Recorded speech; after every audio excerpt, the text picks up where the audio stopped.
Insellmilkom. Illum qed infakru l-Jum Internazzjonali dedikat lill-mara. Jum il-mara huwa ċelebrazzjoni tal-kontribut lin-nisa jagħtu lis-soċjetà fil-familji tagħhom, fuq il-postijiet tax-xogħol tagħhom u fil-komunitajiet fejn jgħixu. Il-kontribut tan-nisa bħala ommijiet, bħala nisa f'relazzjonijiet, bħala ħbieb, bħala studenti, bħala ħaddiema, bħala ċittadini u bħala mexxejja. Irridu nammettu li hemm minnu xettiku dwar ir-relevanza ta' dan il-jum. Hemm min jistaqsi għaliex tingħata din l-attenzjoni lir-rol tan-nisa fis-soċjetà f'dan il-jum partikulari. Ikolli nistqar li naqbel magħhom għaliex l-importanza ta' dak li ngħidu llum m'għandux ikun limitat għal jum wieħed biss fis-sena, anzi, dak li nirriflettu fuq illum għandu jkun rifless fix-xogħol li nagħmlu favur l-ugwaljanza bejn in-nisa u l-irġiel tul is-sena kollha. Dan il-jum għandu jikkonċentra fuq riaffermazzjoni tal-impenn qawwi li kull wieħed waħda minna għandu jkollu favur l-ekwità, id-dinjità u r-rispett tal kulħadd. Minkejja li bħala poplu għandna biex inkunu kburin bil-mixja l-qudiem u l-parteċipazzjoni tan-nisa Maltin fatta oqsma, għad għandna sfidi li jeħtieġ nindirizzawhom.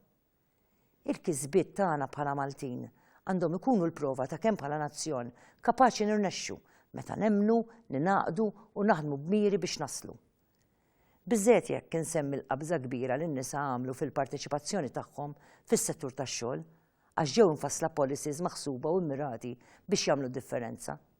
Il-qabża fir-rata tan-nisa Maltin fil-parteċipazzjoni tagħhom fuq il-post tax-xogħol skont l-aktar statistika riċenti ippubblikata minn Eurostat, ir-rata telet minn 47% fl-2012 għal 54% fis-sena 2015. Din hija xhieda tal-impenn qawwi mill-awtoritajiet.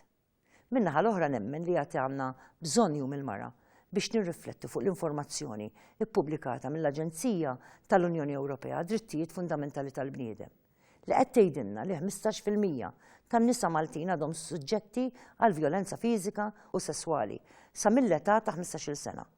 U 37% tan-nisa Maltin għadhom jirrapportaw forom ta' vjolenza psikoloġika.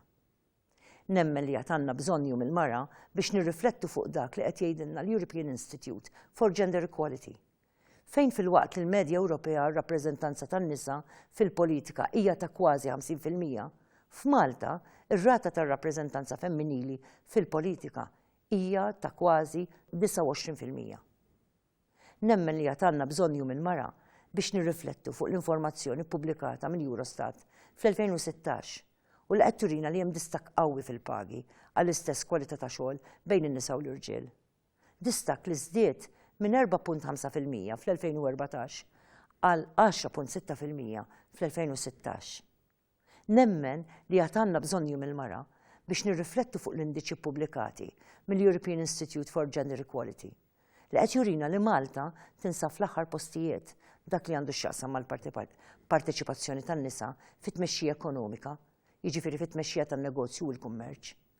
Fuq kollox nemmen li għandna bżonn jum il-mara għax l-ekwità, ir-rispett u d-dinjità huma il-valuri li fuqhom għandna nkomplu niżviluppaw ir-Repubblika Demokratika tagħna. Mingħajr ekwità bejn in-nisa u l-irġiel id-demokrazija tagħna ma tkunx b'saħħitha biżżejjed. Jum il-mara għandu jkun stedina lina l-koll biex nirriflettu nifhmu li għadna ma lħaqniex il-milja sħiħa fl-ekwità, fir-rispett u fid-dinjità xierqa fil-kuntest tan-nisa f'pajjiżna. Mingħajr dawn il-valuri tal-ekwità, tar-rispett u tad-dinjità għal kull membru tas-soċjetà tagħna ma jkunx possibbli li aħna bħala poplu niksbu l-parteċipazzjoni u d-demokrazija sħiħa fil-ħajja soċjali, kulturali, ekonomika u politika ta' pajjiżna.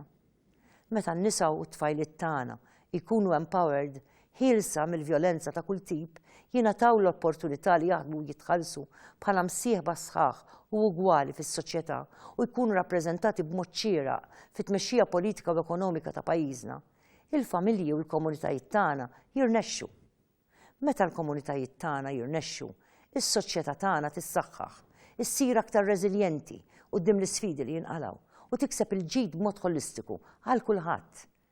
Nemmen li kull mara, kull raġel, kull tifel, kull tifla u kull familja għandha rwol importanti fix-xogħol li hemm bżonn isir bħala poplu maqut biex niżguraw li n-nisa u l-bniet tagħna jgawdu l-valuri tal-ekwità, tad-dinjità u tar-rispett sieħ li jixirqilhom. Għalhekk irrid inħeġġeġ lil kulħadd biex ninaqdu sens sħiħ ta' solidarjetà man nisa abbużati fil-waqt li nħeġġeġ l-qrati tagħna biex jibgħatu messaġġ aktar qawwi kontra kull forma ta' vjolenza kontra n-nisa.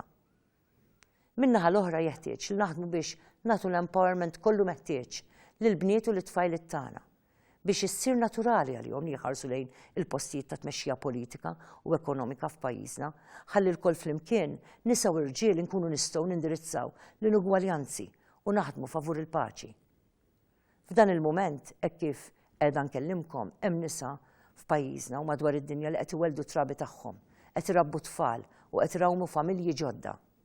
Dawn in-nisa fl-istess waqt qed jaħdmu qatih fl-industriji u fis-settur diversi tal-ekonomija. Dawn l-istess nisa qed jibnu u jsaħħu l-ekonomiji ta' pajjiżhom u jmexxu pajjiżi sħaħ lejn ħajja aħjar għal ġenerazzjonijiet futuri. Jeħtieġ ilkoll nifhmu li s-soċjetà Maltija, jiġifieri ilkoll kemm aħna nisa u rġiel, ma nistgħu qatt niksbu dinjità sħiħa sakemm ma nkunux impenjati favur id-drittijiet fundamentali tal-bniedem li jippromovu l-ekwità, d-dinjità u r-rispett. Minkejja li matul is-snin bħala poplu għamilna passi kbar ta' ġgant biex il-mara Maltija timxi l-qudiem fl-ugwaljanza sħiħa u effettiva, il-fatt li n-nisa Maltin baqgħu daqshekk lura fir-rappreżentanza tagħhom fit-tmexxija parlamentari ta' pajjiżna, dan ifisser li l-perspettiva u l-parteċipazzjoni ta' nofs il-poplu fit-tfassil tal-politika u fit-teħid tad-deċiżjonijiet mhix b'saħħitha biżżejjed. Għaldaqstant meta fi żmien li ġej pajjiżna ser ikun qed jirranka għall-elezzjoni ġenerali li jmiss, irrid nieħu l-opportunità biex inħeġġeġ lill-partiti politiċi f'pajjiżna ħalli jinkoraġġixxu aktar nisa biex jersqu l-qudiem u joffru s-servizzi tagħhom fil-ħajja pubblika, politika u demokratika ta' Malta biex bekk sem in-nisa fil-livelli kollha ta' tmexxija jinħass u jkollu l-effett meħtieġ għal ġid tal-poplu kollu kemm hu. Jalla r-riflessjoni tal-lum tkun affermazzjoni sħiħa tal-ħidma li rridu nkomplu nwettqu flimkien bħala poplu biex inħarsu drittijiet u l-valuri tal-ekwità, tad-dinjità u tar-rispett. Nawgura lilna lkoll.